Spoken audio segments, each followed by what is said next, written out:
हाँ प्रिय विद्यार्थियों नमस्कार।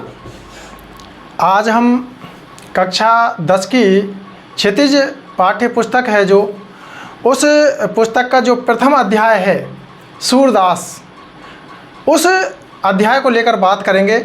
यहाँ जो आपके कक्षा 10 में पाठ्यक्रम लगा रखा है उसमें एक जो पहला अध्याय है वो सूरदास जी है, दूसरा अध्याय तुलसीदास जी का आपके लगा रखा है, तीसरा अध्याय जयशंकर प्रसाद का।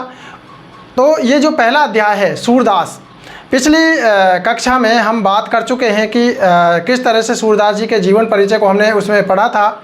आज हम बात करेंगे सूरदास जी के सूर सागर से लिए गए 4 पदों के बारे में। सूर सागर जो एक रचना है सूरदास जी की, जिसके अंतर्गत एक अध्याय है भ्रमर गीत, और उस भ्रमर गीत से यहाँ पर 4 पद लिए गए हैं।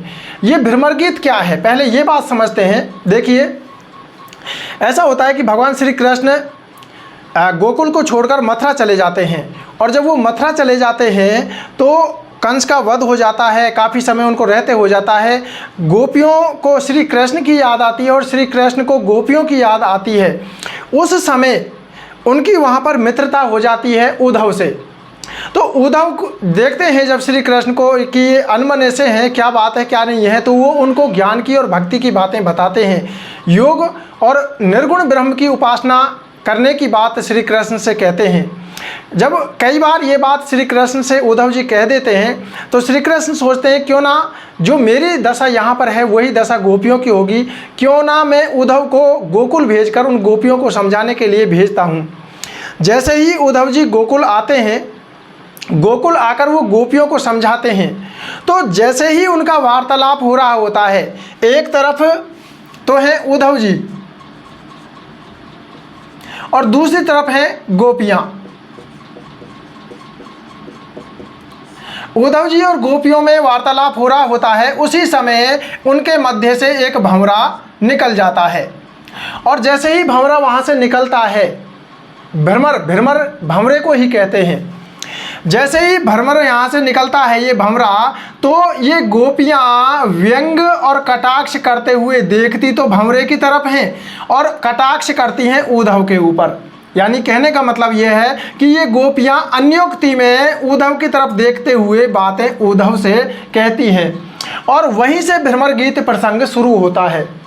तो ये भ्रमर गीत है, और भ्रमर गीत से आपके यहाँ पर 4 पद आपके पाठ्य पुस्तक में लगाए गए हैं, जिसमें जो पहला पद है, इस पहले पद में गोपियाँ जैसे ही उद्धव गोपियों से ये कहते हैं कि आप योग और निर्गुण ब्रह्म की उपासना करें, भक्ति की ओर चले, तो गोपियाँ कहती हैं कि भाई उद्धव जी हमें ज्ञान मार्ग नहीं चाहिए, हमें तो प्रेम मार्ग अच्छा लगता है। जो उद्धव है वो ज्ञान मार्गी हैं, उद्धव जी हैं ये ज्ञान मार्गी हैं, या ज्ञान पर चलने की बात कहते हैं, ज्ञान मार्ग पर चलने की, और जो गोपियां हैं वो प्रेम मार्गी हैं, ये प्रेम में विश्वास करती हैं,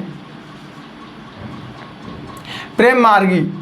तो इस तरह से यहाँ पर जब उद्धव कहते हैं गोपियों से कि आप ज्ञान निर्गुण ब्रह्म की उपासना कीजिए, योग कीजिए, तो गोपियाँ उद्धव से कहती हैं कि उद्धव तुम तो बड़े अभागे हो, जो इतने दिन से श्री कृष्ण के पास रहते हुए उनके प्रेम से तुम अछूते हो। तो वही बात उदाहरणों के माध्यम से गोपियों ने किस तरह से उद्धव से कही है, प्रथम पद में बताई गई है। देखते हैं, इसका अर्थ करते हैं। पहले मैं एक बात और कहना चाहता हूं कि कक्षा 10 में जितने भी विद्यार्थी इस YouTube चैनल पर आकर इस वीडियो को देखते हैं, तो वो सभी, ये चैनल मैंने खास कर अपने विद्यार्थियों के लिए शुरू किया है, जो आप सभी मेरे अपने विद्यार्थी हैं, लेकिन मेवा क्षेत्र में जो शिक्षकों का एक अभाव है, जो पीड़ा मैंने पिछले सत्र में देखी थी, बच्चों का कितना नुकसान हुआ था, उस नुकसान की भरपाई के लिए मैं ये प्रयास कर रहा हूँ। अगर ये प्रयास सफल होता है, मैं अन्य विषयों की सामग्री भी आप लोगों के लिए प्रेषित करने की सोच रहा हूँ। अगर ये हो जाता है तो कई ऐसे बच्चे हैं, ऐसे विद्यार्थी हैं, ऐसी छात्राएं हैं जो स्कूल भी नहीं आ पाती हैं, वो घर पर रहकर आराम से पढ़ सकती हैं। तो उसी प्रयास को लेकर ये कक्षाएं, ये चैनल मैंने शुरू किया है। आप लोगों का सहयोग मिलता रहे, आप लोग अपने जो साथी हैं उनको सूचित करें कि इस तरह से YouTube चैनल शुरू हुआ है, उस पर ज़्यादा से ज़्यादा आएँ। हम बात करते हैं इस पहले पद की। गोपियाँ उद्धव से क्या कहती हैं? गोपियाँ कहती हैं उद्धव तुम हो अति बड़भागी, हे उद्धव तुम बड़े भाग्यशाली हो। यहाँ उद्धव को गोपियों ने व्यंग किया है उद्धव के ऊपर। दरअसल उन्होंने उद्धव को क्या कहा है, तुम बड़े अभागे हो। क्यों कहा है अभागा? अपरस रहत स्नेह तगाते नाहिन मन अनुरागी। अपरस रहत, अपरस यानी अछूते, अपरस का मतलब है अछूता, रहत स्नेह, स्नेह यानी प्रेम, तगा यानी धागा। हे उद्धव तुम प्रेम के धागे से अब तक अछूते हो, है नाहिन मन अनुरागी, और नाहिन नहीं है, मन यानी तुम्हारे मन के अंदर क्या, अनुराग यानी प्रेम, तुम्हारे मन के अंदर भी प्रेम प्रकट नहीं हुआ है और तुम प्रेम के धागे से अब तक अछूते हो, इसलिए तुम बड़े अभागे हो। क्यों? क्योंकि तुम तो प्रेम के सागर, प्रेम की नदी श्री कृष्ण के पास रहते आए हो इतने दिनों से, और अब तक तुम प्रेम के धागे से अछूते हो। इसलिए हे उद्धव तुमसे ज़्यादा अभागा इस दुनिया में कोई नहीं है। ये बात यहाँ पर गोपियाँ कहना चाहती हैं। आगे उदाहरण देके समझाती हैं गोपियाँ कि किस तरह से तुम अभागे हो। पुर इन पात रहत जल भीतर तारस देहे न दागी। पुरिन का मतलब है कमल, पुरिन का मतलब कमल। पुरिन पात, पात यानी पत्ता, पात का मतलब पत्ता। पुरिन पात रहत जल भीतर, जिस प्रकार पुरिन यानी कमल का, पात यानी पत्ता, रहत यानी रहता है, जल भीतर यानी जल के अंदर, तारस देह न दागी, लेकिन उसकी देह यानी उसके ऊपर, उस पत्ते के ऊपर, कमल के पत्ते के ऊपर तारस देह न दागी, लेकिन एक पानी की बूंद उस कमल के पत्ते के ऊपर नहीं ठहर पाती है।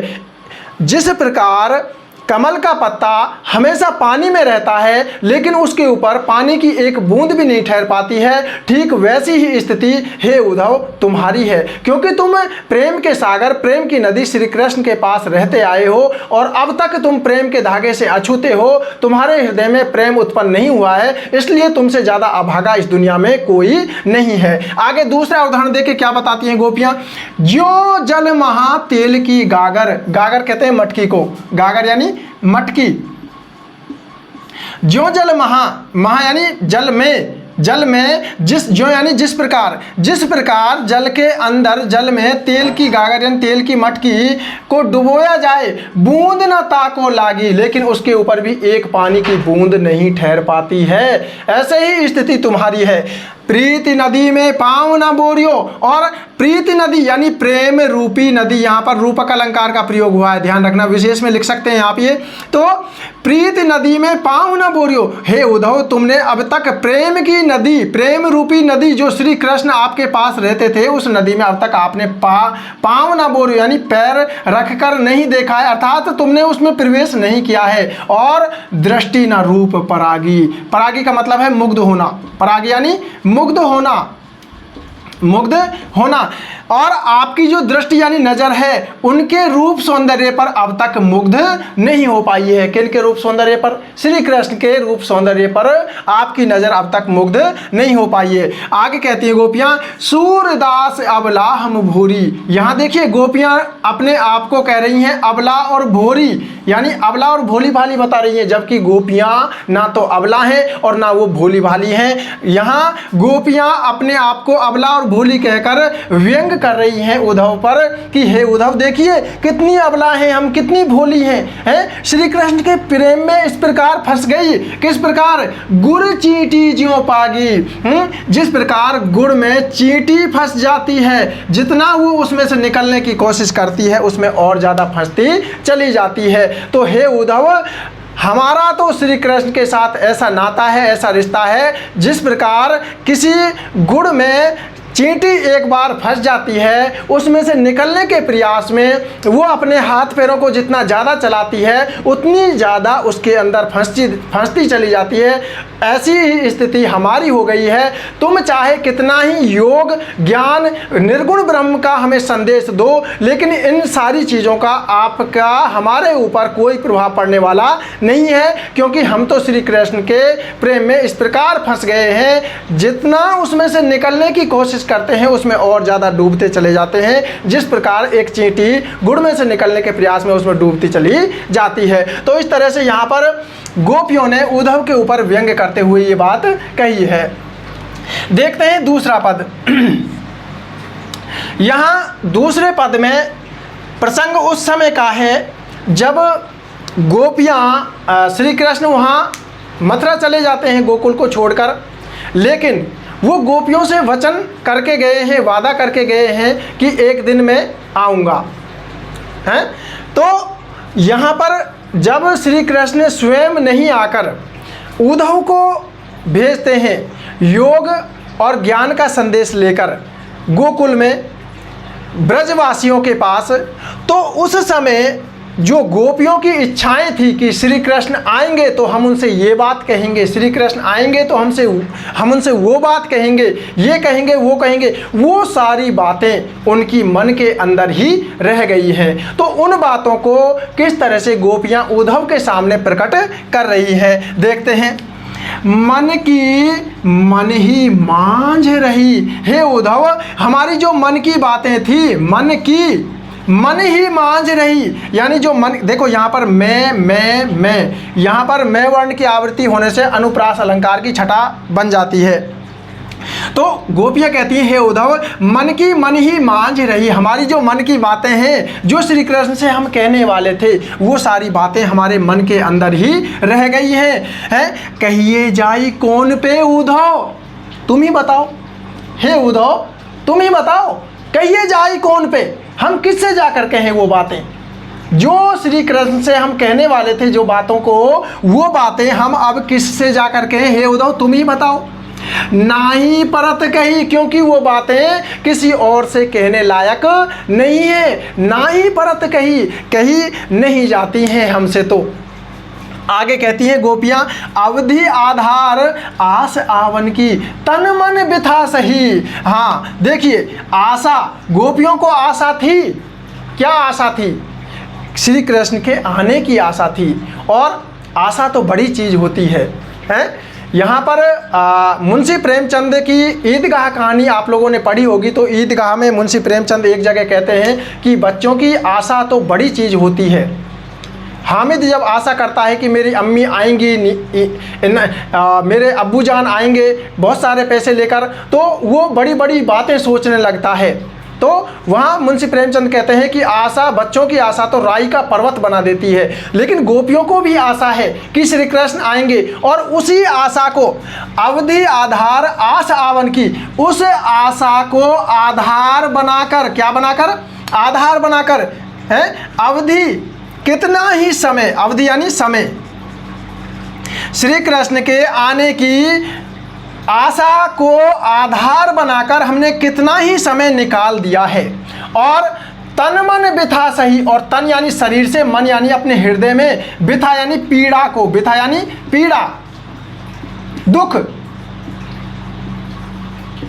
श्री कृष्ण के आने की आशा को आधार बनाकर हमने कितना ही अवधि यानी समय निकाल दिया है। और उनके आने की आशा में तन यानी शरीर से और मन यानी अपने हृदय से, मन से बिथा यानी पीड़ा को सहन करते आ रहे हैं। लेकिन अब इन जोग संदेश सुन बिरहनी बिरह दही, बिरहनी उसको कहते हैं वो नायिका या पत्नी जिसका नायक या पति उसके पास नहीं हो और वो दूर चला गया हो, तो उस नायिका या पत्नी को बिरहनी कहते हैं। यहाँ पर गोपियाँ जो है श्री कृष्ण से प्रेम करती हैं, तो यहाँ पर श्री कृष्ण नहीं है, उनकी अनुपस्थिति में गोपियाँ बिरहनी बन गई हैं। तो वो तो बिरह में पहले से ही जल रही हैं। बिरह दही, दहन होना यानी जलना। तो आगे क्या कहती हैं, हे उद्धव हमने तो उनके आने की आशा को आधार बनाकर कितना ही समय निकाल दिया है और अपने तन और मन से कितनी पीड़ा को सहन करते आए हैं, लेकिन अब आपको यहाँ भेज दिया और वो भी ऊपर से हमें योग संदेश दे रहे हो, आप ज्ञान की बातें कर रहे हो, निर्गुण ब्रह्म की उपासना करने की बात कर रहे हो, तन पर भभूति लगाने की बात कर रहे हो, ये हमसे नहीं होगा। अब इन योग संदेश सुन सुन में पुनरुक्ति प्रकाश अलंकार है। तो अब आपके इन योग संदेशों की बातों को सुन सुनकर जो गृहिणी है पहले से ही जल रही थी, अब और ज़्यादा विरह में जलने लग गई है। चाहत हुती गुहार जितहि ते उतते धार वही है उद्धव। ये तो वही वाली बात हो गई कि जिस दिशा से हमें मदद की उम्मीद थी कि श्री कृष्ण आएंगे, उनसे हम सारी तन मन की बातें करेंगे, लेकिन वो तो खुद नहीं आए, आपको भेज दिया। हमें उधर से उनके आने की आशा थी, लेकिन उस दिशा से तो और ज़्यादा तीव्र प्रभाव आ रहा है जो हमें बहाकर ले जा रहा है। अब हमें बचने की उम्मीद नहीं है। तो चाहत होती गुहार, गुहार यानी मदद, गुहार यानी मदद, जिस दिशा से हमें मदद की उम्मीद थी, उतते धार वही, उस दिशा से, उतते यानी उस दिशा से, धार वही यानी तीव्र प्रभाव और ज़्यादा बह रहा है। देखिए यहाँ पर मैं आपको बताऊं, उदाहरण देकर बताया है सूरदास जी ने। अगर कोई व्यक्ति नदी में बह रहा है और उसको उम्मीद है कि उधर से आने वाला व्यक्ति उसको बचाएगा, उधर वो अपना हाथ कर रहा है, अगर उस व्यक्ति ने उसका हाथ पकड़ने की बजाय कोई पानी का नाला और ज़्यादा तीव्र प्रवाह वाला उधर से खोल दिया, तो क्या बचेगा? वो उसमें और ज़्यादा बह जाएगा। वही स्थिति गोपियों की हो गई है। गोपियों को उम्मीद थी कि श्री कृष्ण आएंगे उधर से और हमारी मदद करेंगे, हमारी जो विरह वेदना है उसको कम करेंगे, हमारी पीड़ा को, दुख को दूर करेंगे, लेकिन उन खुद के आने की बजाय आपको भेज दिया। और आपको भी योग और ज्ञान की बात हमें यहाँ सिखा रहे हो, ये योग निर्गुण ब्रह्म का उपदेश दे रहे हो हमें। तो जिस दिशा से हमें मदद की उम्मीद थी, उससे तो उधर उस दिशा से और ज़्यादा तीव्र प्रवाह आ रहा है। तो सूरदास अब धीर धरें क्यों? अब गोपियों का जो धीरज है, धैर्य है, वो टूट गया है। अब हम धैर्य धारण, धीर यानी धैर्य, धरें ही, धरना। गोपियाँ कहती हैं कि हे उद्धव तुम ही बताओ। सूरदास जी वर्णन करते हुए कहते हैं, वो गोपियाँ उद्धव से कह रही हैं कि हे उद्धव अब तुम ही बताओ, हमें धीर धरें क्यों, हम अब धैर्य धारण क्यों करें? क्योंकि लोगों के अंदर क्या न रही? मर्यादा ना रही, क्योंकि लोगों ने अपनी मर्यादा का त्याग कर दिया है। कौन सी मर्यादा? वही मर्यादा जो श्री कृष्ण गोपियों से वादा करके गए थे कि मैं आऊँगा, हैं, लेकिन वो नहीं आए श्री कृष्ण। तो लोगों ने अपनी मर्यादा तोड़ दी है। जब लोगों ने अपनी मर्यादा तोड़ दी है, अपने वचन को तोड़ रहे हैं, तो हम अब धैर्य धारण क्यों करें? अब हमसे ज़्यादा धैर्य धारण नहीं होता है। तो ये दो पद हैं, इसमें आप लोगों को ये ध्यान रखना है कि ब्रज भाषा का प्रयोग किया गया है। तत्सम और तद्भव दोनों प्रकार के शब्दों का प्रयोग किया गया है। गोपियों ने अपनी विरह वेदना को इनमें व्यक्त किया है। ऊपर वाले जो पद है उसमें गोपियों ने उद्धव पर व्यंग किया है और उसकी तुलना तरह तरह से की है। कहीं पर तेल की गागर से की है, कहीं कमल के पत्ते से की है, और अपनी तुलना जो है उन्होंने गुड़ में फंसी हुई चींटी से की है। जिस प्रकार गुड़ में चींटी फंस जाती है, वही उसी प्रकार वो श्री कृष्ण के प्रेम में फंस गई है। तो ये दो पद हैं। आगे के दो पद देखते हैं। हाँ दोस्तों, आइए अगले दो पदों को देखते हैं। यहाँ पर जो गोपियाँ हैं वो उद्धव से ये बात कहती हैं कि हे उद्धव जी, हमारा तो श्री कृष्ण के साथ अनन्य प्रेम है, वो रिश्ता ऐसा है जो टूट नहीं सकता।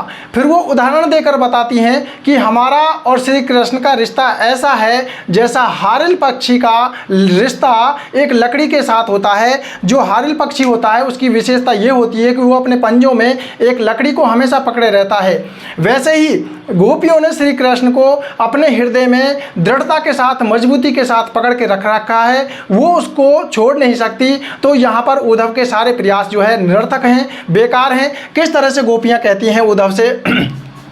गोपियाँ कह रही हैं उद्धव से, हे उद्धव हमारे हरि हारिल की लकड़ी। देखिए यहाँ पर एक बात मैं आपको बता दूं, जब आप पढ़ रहे होते हैं, अपनी कक्षा देख रहे होते हैं, उस समय आप अपनी जो पाठ्य पुस्तक है वो साथ लेकर बैठें। जहाँ भी कोई अलंकार वगैरह इसकी बात होती है तो वहाँ पर मेंशन आप पेंसिल से कर सकते हैं उसको, ताकि आप लोगों को याद रहे।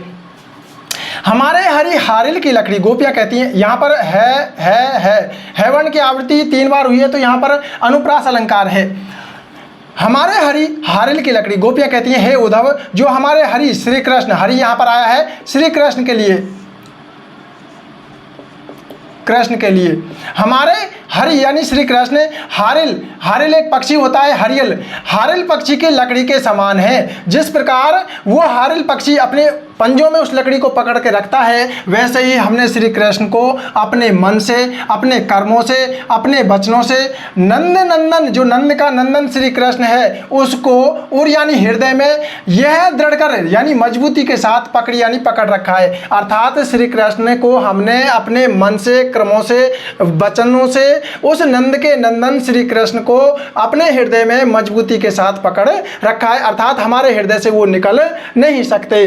जागत सोवत स्वप्न दिवस निश कान कान जकरी। आगे कहती हैं गोपियां, हे उद्धव सुनो, जागते हुए, सोते हुए, स्वप्न में, दिन में और निश यानी रात्रि में है। जागते हुए, सोते हुए, स्वप्न में, दिवस यानी दिन में, निश यानी रात्रि में हमारे मुंह से एक ही शब्द हमेशा रट लगी रहती है, कान्हा कान्हा। अर्थात श्री कृष्ण की रट। जकरी, जकरी का मतलब है रट लगाए रखना, रटना। तो हम तो जागते हुए, सोते हुए, स्वप्न में, दिन में, रात्रि में कान्हा कान्हा ही पुकारती रहती हैं, उस कान्हा की ही रट हमें लगी रहती है। जिस प्रकार हारिल पक्षी टें टें की रट लगाए रहता है, वैसे ही हम भी कान्हा कान्हा की रट लगाए रहती हैं। सुनत जोग लागत ऐसो कैसो। आगे गोपियां कह रही हैं कि हे उद्धव, ये जो आपका योग है ना, जोग, योग यानी योग, जो आप योग की गठरी यहाँ बांध कर लाए हैं ना ब्रज में है, तो ये योग सुनते ही ऐसा लगता है, कैसा, ज्यों करोई ककरी, जैसे किसी ने कड़वी ककड़ी को खा लिया हो, वो ना तो उगलते बनती है ना अंदर जाती है। तो आपका योग भी कड़वी ककड़ी के समान है, इसको हम नहीं कर सकते। इसको जिस प्रकार एक व्यक्ति कड़वी ककड़ी को नहीं खा सकता, उसी प्रकार हम भी इस योग को नहीं कर सकते। यहाँ आपको ये ध्यान रखनी है, गोपियों ने योग की तुलना किससे की है? कड़वी ककड़ी से की है। सो तो व्याधि हमको ले आए, हे उद्धव, वही, सो यानी वही, सो तो व्याधि हमको ले आए, व्याधि यानी बीमारी। गोपियों ने बीमारी कहा है योग को, सो तो व्याधि हमको ले आए, वही बीमारी, वही योग साधना तुम हमको ले आए, जो हमने ना तो कभी देखी, सुनी, ना करी। ना तो हमने कभी उसको देखा, ना अपने कानों से सुना, और ना कभी उसको करके देखा है। ये आपकी योग, ये आपका योग जो है, ये तो कड़वी ककड़ी के समान है, ये हमारे पास से कहीं और ले जाओ। यह तो सूरत नहीं ले सौंपो किनको। अब यहाँ पर गोपियाँ उद्धव से कहती हैं, सूरदास जी वर्णन करते हुए कह रहे हैं कि हे उद्धव, वो गोपियाँ कहती हैं उद्धव से, हे उद्धव, यह तो तिन्हीं ले सौंपो, उनको सौंपो, किनको, जिनके मन चक्री, यानी जिनका मन चक्री के समान घूमता रहता है, अर्थात जिनका मन अस्थिर है, अस्थिर है। हमारा मन तो भाई स्थिर है, एक जगह लगा हुआ है, श्री कृष्ण के प्रेम में लगा हुआ है हमारा मन। तो ये योग संदेश की बात तो आप उनको ले जाओ जिनका मन स्थिर नहीं है, जिनका मन हमेशा चक्री की भांति घूमता रहता है। तो इस तरह से यहाँ पर योग की उपेक्षा की है और योग की तुलना कड़वी ककड़ी से की है, और उन लोगों को देने की बात की है जिनका मन हमेशा अस्थिर रहता है, चक्री की भांति घूमता रहता है। यहाँ पर अनुप्रास अलंकार की छठा है और उदाहरण अलंकार भी इसमें प्रयुक्त हुआ है। आगे देखते हैं चौथा पद और अंतिम पद। गोपियाँ कहती हैं उद्धव से, जैसे ही उद्धव गोकुल में आता है, उनको समझाने की प्रयास करता है गोपियों को, लेकिन गोपियाँ जो है बहुत चालाक और चतुर हैं, वो समझने का प्रयास नहीं करती हैं। तो गोपियाँ और ज़्यादा व्यंग करते हुए उद्धव से कहती हैं कि हे उद्धव, हमें तो पहले ही इस बात का अंदेशा था। अब वो नगर में रह रहे हैं ना, गांव के लोग हैं, हम तो भोले वाले हैं। पहले तो वो श्री कृष्ण पहले से ही बहुत ज़्यादा चतुर थे, हैं, हमें पता नहीं कितनी बार उन्होंने छल लिया धोखे से, और अब भी वो नगर में नागर हो गए वहाँ जाकर, और नगरों में तो राजनीति होती है। तो मुझे लगता है, गोपियाँ कहती हैं कि हमें तो ये लगता है कि हरि हैं, राजनीति पढ़े आए। क्या कह रही है गोपियाँ कि हरि हैं, हरि यहाँ पर किसके लिए आया है? कृष्ण के लिए आया है। तो गोपियाँ कहती हैं हरि हैं राजनीति पढ़े आए। हे उद्धव, हमें तो लगता है वहाँ जाकर श्री कृष्ण ने जो है राजनीति की बातें भी पढ़ ली हैं। कैसे जाना ये बात? समझी बात कहत मधुकर के समाचार सब पाए। हाँ, हम तभी समझ गए थे। कब? कहत मधुकर के, जब मधुकर ने ये बातें हमें कहना शुरू की थी। मधुकर किसके लिए आया है? यहाँ मधुकर आया है उद्धव के लिए। उद्धव, ये मधुकर कौन है? मधुकर भंवरे को कहते हैं, और भीमर भौरा भीमर गीत से लिए गए हैं। तो हम तो जब ही समझ गए थे जब ये मधुकर ये भंवरा बातों को कह रहा था और समाचार सब पाए। सारे समाचार जब हमने इनके मुंह से सुने तो हमने तो तभी ये अनुमान लगा लिया था कि श्री कृष्ण ने वहां जाकर राजनीति पढ़ ली है। अब और ज़्यादा उसको प्रमाणित कैसे कर रही हैं गोपियाँ? देखिए, एक अति चतुर होते पहले ही। कौन थे चतुर? कौन थे? श्री कृष्ण। जी हाँ। तो एक तो वो पहले से ही बहुत ज़्यादा चतुर थे, लेकिन अब गुरु ग्रंथ पढ़ाए। लेकिन अब तो उनको आप जैसा गुरु भी मिल गया है, और आप जैसे गुरु ने उनको बहुत सारे क्या पढ़ा दिए हैं? ग्रंथ पढ़ा दिए हैं। तो चतुर तो उनको होना ही है। एक तो पहले से ही चतुर थे, और अब आप जैसा गुरु उनको मिल गया है तो आपने उनको बहुत सारे ग्रंथ पढ़ा दिए होंगे। आगे कहती हैं बड़ी बुद्धि जान जो उनकी जोग संदेश पठाए हैं। आगे गोपियाँ कहती हैं अरे हमें तो पता चल गया क्या कि उनकी बुद्धि क्या है? बढ़ गई है। बड़ी बुद्धि जान जो उनकी, हम ये भी जान गए हैं कि उनकी बुद्धि बढ़ गई है, उन्हें और ज़्यादा ज्ञान हो गया है। किसको? श्री कृष्ण को। तो बड़ी बुद्धि जान जो उनकी, क्यों ये अनुमान क्यों लगाया गोपियों ने? क्योंकि उन्होंने क्या भेज दिया? योग संदेश पठाए। पठाने का मतलब है भेजना। यहाँ हमें उन्होंने जो योग का, ज्ञान का और निर्गुण ब्रह्म की उपासना का संदेश भेजा है, इस संदेश को जो भेजा है उन्होंने, इसे देखकर हमें पता चल गया है कि उनकी बुद्धि और ज़्यादा बढ़ गई है। उद्धव, अब उद्धव को जो है गोपियों ने आड़े हाथ लिया है। तुम्हें शर्म नहीं आई? यहाँ आ गए तुम। हे उद्धव, भले लोग आगे के यानी पहले जमाने में, पूर्व में जो लोग हुए हैं वो तो परहित डोलत धाये। परहित यानी दूसरों की भलाई में, डोलत धाये घूमते रहते थे। अर्थात पहले के सज्जन लोग, भले लोग तो दूसरों की भलाई करने के लिए घूमते रहते थे। लेकिन तुम यहाँ हमारी भलाई करने आए हो, तुम तो हमें और ज़्यादा पीड़ा देने आए हो। तुम्हें शर्म नहीं आई यहाँ आते हुए? तो हे उद्धव, भले लोग आगे के, जो पहले के, पूर्व के जो अच्छे लोग थे, सज्जन लोग थे, वो तो दूसरों की भलाई के लिए जाते थे, और तुम हमारी पीड़ा को और ज़्यादा बढ़ाने के लिए आ गए यहाँ पर है। पर हित डोलत धाये अब अपने मन फेर पाइए। अब हमें कुछ नहीं चाहिए। हे उद्धव, गोपियाँ यहाँ पर सीधी सीधी बात कहती हैं कि हमें अब अपने मन फेर चाहिए। हमें तो हमारा मन चाहिए जो चलत जो होते चुराए। जो श्री कृष्ण यहाँ से जाते समय चुरा कर ले गए थे, वो मन हमें फिर से चाहिए। हमें और कुछ नहीं चाहिए। अब अपने मन, अब हमें वो अपना मन फिर चाहिए। दोबारा से हमें अपना मन चाहिए। हमें और कुछ की आवश्यकता नहीं है।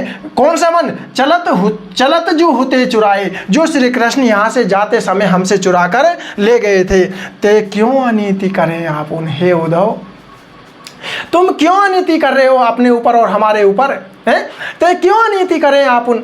हैं? आप उन यानी हमारे ऊपर और अपने ऊपर क्यों अनीति कर रहे हो तुम? हे उद्धव, ते यानी तुम, ते यहाँ पर किसके लिए आया है? उद्धव के लिए आया है। हे उद्धव, तुम क्यों अनीति करें आपुन? आपुन यानी हमारे ऊपर और अपने ऊपर जे और अनीति छुड़ाए। तुम्हें तो औरों की अनीति की बातें छुड़ानी चाहिए थी। और कौन है? श्री कृष्ण। उनको समझाना चाहिए था।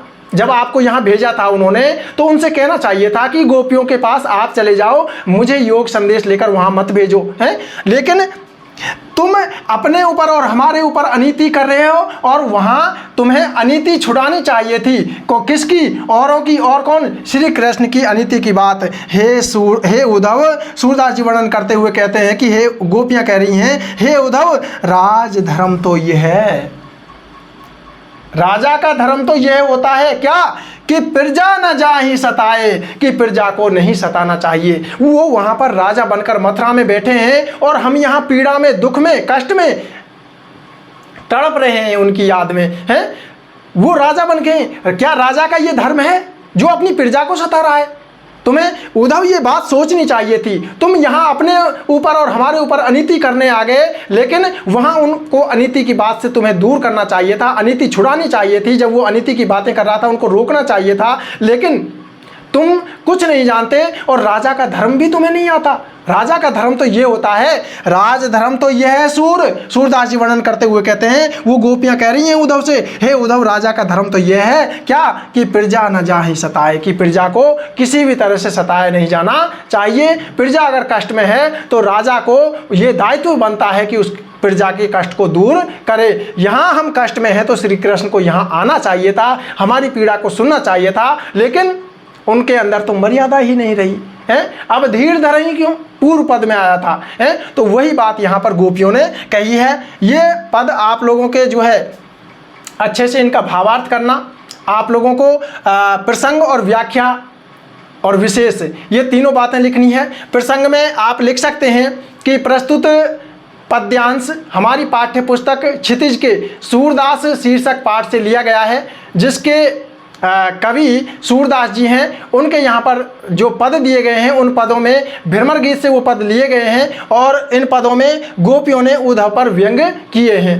फिर आप इसकी व्याख्या करके इसका अर्थ लिख के व्याख्या में इसका अर्थ लिखेंगे और उसके बाद विशेष में जो मैंने आप लोगों को बीच बीच में अलंकार वगैरह बताए हैं, यहाँ पर पिछले 2 पदों को मैंने पढ़ाने के बाद आपको बताया था कि ब्रज भाषा का प्रयोग हुआ है और तत्सम तद्भव शब्दावली है। गोपियों की विरह व्यथा का भी इसमें वर्णन है, व्यंग किया गया है उद्धव पर। ये सारी बातें आपको लिखनी है। अब अगली कक्षा में हम फिर मिलेंगे तुलसीदास जी को लेकर। तब तक के लिए नमस्कार। अगर वीडियो अच्छा लगे तो लाइक और शेयर करें, चैनल को सब्सक्राइब करें। धन्यवाद।